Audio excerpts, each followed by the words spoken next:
Hello and welcome to a brand new episode of Coming Distractions, brought to you by the Nerdpocalypse podcast. I'm your host, Jay. Okay, guys, let's talk about Spider-Man Into the Spiderverse.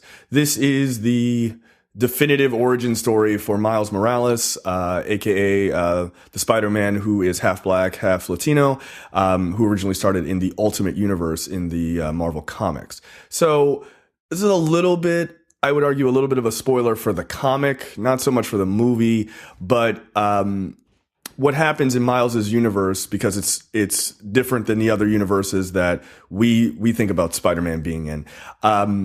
Miles, in his universe, his Peter Parker / Spider-Man, he sees him die, right, in this fight against the Green Goblin. And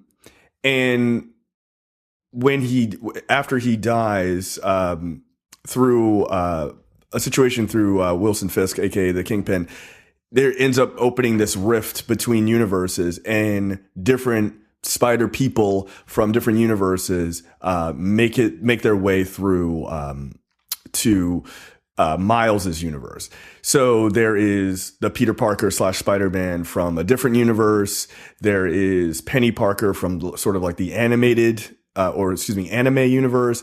There's Peter Porker, aka Spider-Ham, that comes from his universe. There's Noir Spider-Man, who comes from the sort of 1930s black and white universe. And then there's Gwen Stacy, who comes from her own universe, that Gwen Stacy ends up being Spider-Gwen.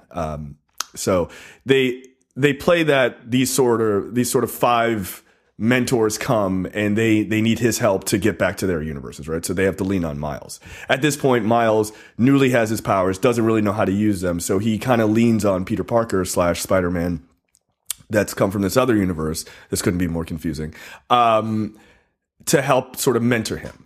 And I have to say, one thing that's really big is the voice acting in this movie.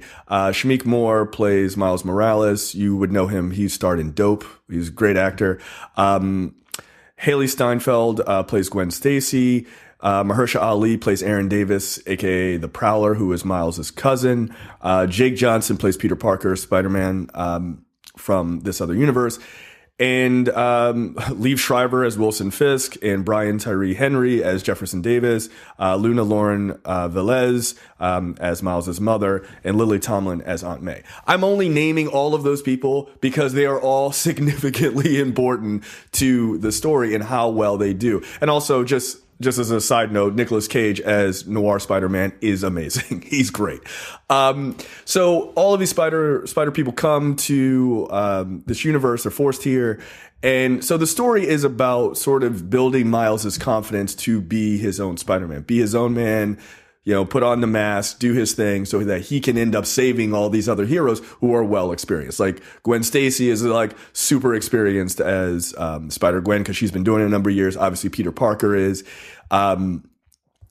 And so they're all trying to be like, okay, like, is this kid going to be able to do it? Like, can we entrust that this kid's going to be able to protect his own universe and also save us? And of course, he has stumbles and falls throughout the way. What is interesting is they make this Peter Parker, who is his mentor, kind of disheveled and much older. He's probably like 27, I think.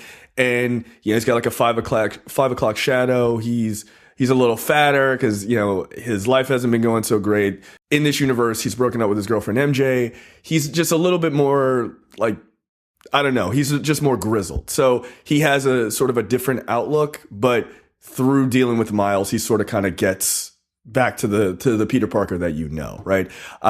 But the film does a thing that I thought was really amazing, which is it evoked actual emotion in an animated film that, like, you feel, right? You feel when certain characters die. You really give a shit when you see characters make it and like really come into their own, specifically Miles. There are just moments where you're just like, it feels almost like you're watching a live action because you're so rooting for this character to make it. And I think it's because Miles specifically is developed so well in this. They lean into everything. They don't try to pull away. They don't try to pull away from his blackness. They don't try to pull away from his him being half Latina or Latino as well. Like, they don't pull away from any of that. They lean right into it. He speaks Spanish to kids at certain points in the movie. Like, they don't try to just make a palette swap with Peter Parker and be like, yeah, this is Black Spider-Man. Like, you know what I mean? So they do a really good job of giving him his own thing and making him an individual. They also do a really good job of that build up and making not only the character, but the audience earn when he is fully realized as Spider-Man in his own right. He's got his own style. The movie is super New York. He might be the perfect representation of a kid from Brooklyn, which is really great. It's just fun as hell. It's got stakes. It's got emotion. I want to see more of this universe. And honestly, the thing that bothers me the most about it, if I have to find something, is why doesn't Sony just focus on this? Just focus on the animated stuff, because you're doing this so much better than anything you've done Spider-Man wise, period. I would argue it's the best Spider-Man movie, live action or animated. It just is. Obviously, that's a little unfair just because you could do more in animation.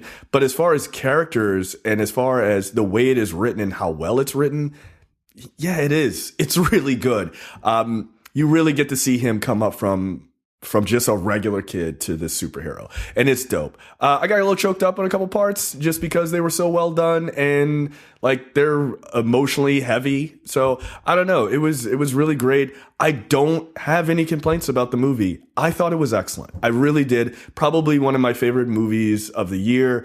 Definitely my favorite animated movie in a number of years.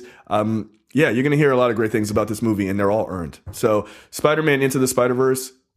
Yeah, it's a 5 out of 5. With no complaints. It's really stellar. So check it out. Check it out twice. Check it out 3 times. I don't think you'll be disappointed, and we'll see you guys next time. You're watching the Nerdpocalypse YouTube channel. Make sure you click that button to subscribe and check out our weekly podcast where we talk about movie, TV, news, tech, and weird stories from around the internet.